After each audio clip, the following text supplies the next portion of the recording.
और फजलुर रहमान जो बांग्लादेश में इस टाइम केयरटेकर प्रधानमंत्री का यूनुस का चिंटू कहलाता है, उसको बड़ी अकल आ गई है। उसने कहा है कि अगर कुछ गड़बड़ होती है तो ढाका को चाइना के साथ मिलकर आप इस मामले में कुछ ना बोलें तो आपके लिए बेहतर रहेगा।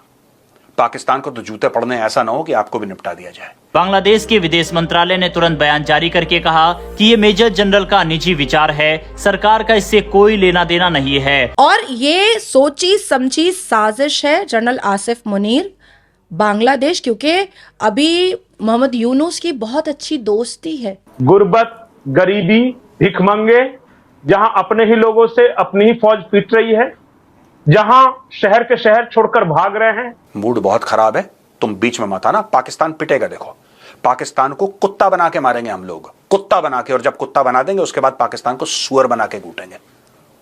लेकिन तुम बीच में मत आना, क्योंकि तुम्हें कुत्ता बनाना और आसान है। बांग्लादेश को यहाँ पर समझ आ गया कि ऐसा ना हो कि पाकिस्तान के चक्कर में बांग्लादेश भी ना निपट जाए और सुबह उठे तो पता लगे कि चिकन नेक कॉरिडोर 250 से 300 किलोमीटर लंबा हो गया। पाकिस्तान से वो इंपोर्ट्स जो थर्ड कंट्री या वाया एंड अदर कंट्री की जाती थी, उन पर भी बैन लगा दिया गया है। यानी आप ये कह सकते हैं कि डायरेक्ट और इनडायरेक्ट काफिरों को खत्म करने के लिए बोला जा रहा है, आपसे दोस्ती नहीं करने के लिए बोल रहा है हमारा कुरान, आपको काफिर समझने बोल रहा है हमारा कुरान। मुझे बहुत खतरा है कि जो कोई भी टेक्टिकल न्यूक्लियर डिवाइसेस इस्तेमाल करेगा या उसको ऑथराइज करेगा, वो अगर जिंदा बच गया।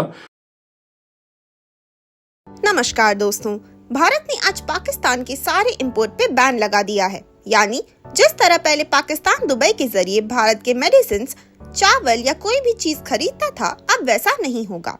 लेकिन दूसरी तरफ बांग्लादेश के ex army officer Fazlur Rahman ने कल ऐसी स्टेटमेंट दी जिसके बाद खुद बांग्लादेश की सरकार ने भारत सरकार से माफी मांगी। दरअसल बांग्लादेश के एक रिटायर्ड आर्मी ऑफिसर ने ये कहा कि अगर भारत पाकिस्तान की जंग होती है तो बांग्लादेश को चाइना से मदद लेकर चिकन नेक पे हमला कर देना चाहिए। अब वैसा ही भारत में लोगों का मूड बहुत खराब है।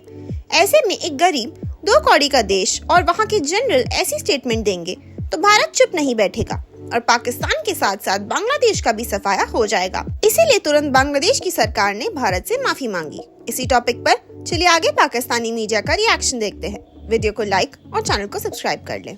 इसके बीच में यह खबर आई है कि बांग्लादेश इस मामले में बिल्कुल चुप है। दोस्तों, बांग्लादेश इस मामले में कुछ नहीं कह रहा। मैं बांग्लादेश के लोगों को कांग्रेचुलेट करना चाहता हूं। आप इस मामले में कुछ ना बोलें तो आपके लिए बेहतर रहेगा। पाकिस्तान को तो जूते पड़ने ऐसा ना हो कि आपको भी निपटा दिया जाए, क्योंकि आज से 53 साल पहले आप भी पाकिस्तान थे, है ना। तो इस वक्त बांग्लादेश कुछ मत बोलना, कुछ मत बोलना, चुपचाप रहना। बेटा रगड़ दिए जाओगे, फ्री में तुम पिट जाओगे, फ्री में पिट जाओगे। और इस वक्त मूड बहुत खराब है। एक जो कालापन है ना दिल में,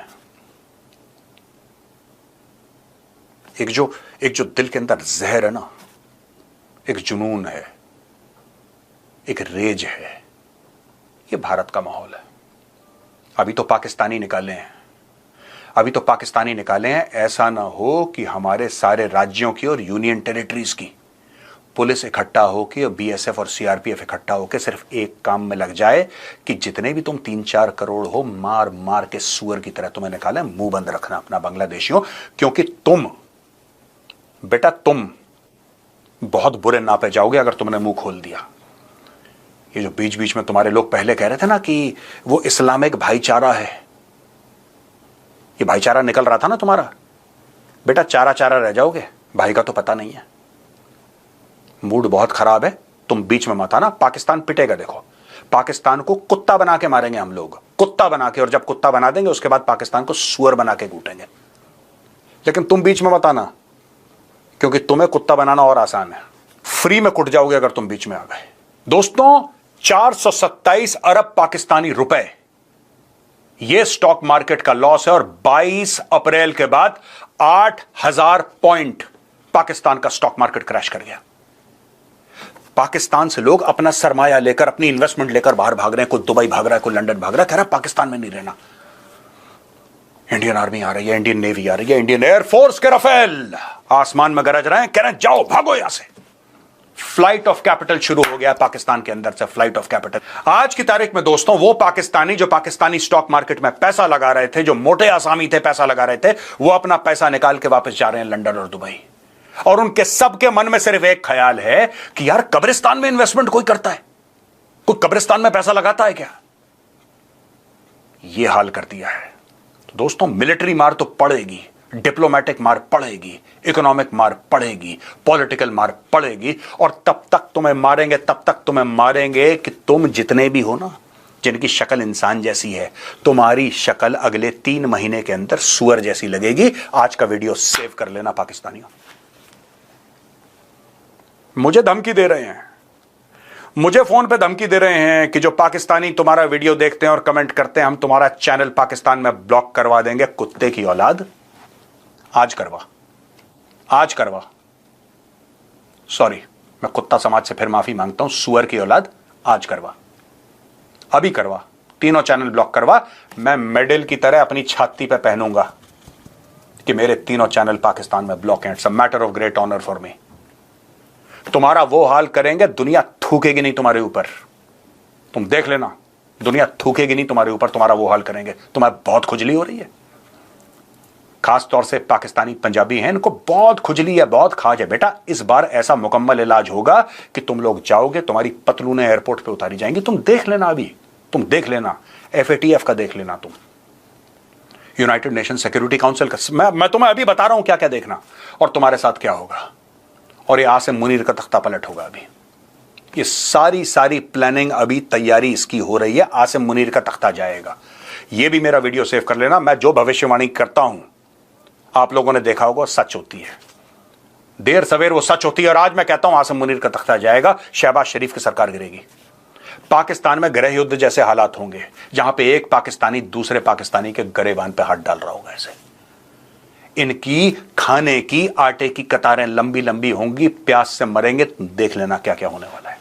उनकी तरफ से कहा गया था कि यह बांग्लादेश के लिए बहुत अच्छा मौका है कि भारत जब पाकिस्तान के साथ उलझा हुआ है और अगर भारत पाकिस्तान पर हमला करता है तो हम तुरंत भारत के नॉर्थ ईस्ट को अपने कब्जे में कर लेते हैं। इसके अलावा उन्होंने मोहम्मद यूनिस की बात को दोहराते हुए, दरअसल बिम्स्टेक सम्मेलन के दौरान मोहम्मद यूनिस ने कहा था कि नॉर्थ ईस्ट के लिए बांग्लादेश एक गार्डियन की भूमिका निभा रहा है, यानी कि अगर बांग्लादेश समुद्री एक्सेस भारत को ना दे तो ये सभी लैंडलॉक्ड स्टेट भारत से कट जाएंगे। उन्होंने बकायदा चीन को यहाँ पर इन्वेस्टमेंट करने को भी कहा था और यही बात फजलुर रहमान की तरफ से भी कही गई कि इस क्षेत्र में चीन का इन्वॉल्वमेंट बढ़नी चाहिए और चीन के साथ मिलकर हमें काम करना चाहिए। अब बांग्लादेश के मेजर जनरल के बयान को अभी 24 घंटे भी पूरे नहीं हुए कि बांग्लादेश के अंदर खलबली मच गई। बांग्लादेश की सरकार की तरफ से तुरंत एक बयान जारी करके क्लेरिफिकेशन दी गई। बांग्लादेश के विदेश मंत्रालय ने तुरंत बयान जारी करके कहा कि ये मेजर जनरल का निजी विचार है, सरकार का इससे कोई लेना देना नहीं है। सरकार इस तरह की बयानबाजी को ना तो समर्थन देती है, ना ही ऐसा कोई रुख अपनाती है। बांग्लादेश को यहाँ पर समझ आ गया कि ऐसा ना हो कि पाकिस्तान के चक्कर में बांग्लादेश भी ना निपट जाए और सुबह उठे तो पता लगे कि चिकन नेक कॉरिडोर 250 से 300 किलोमीटर लंबा हो गया।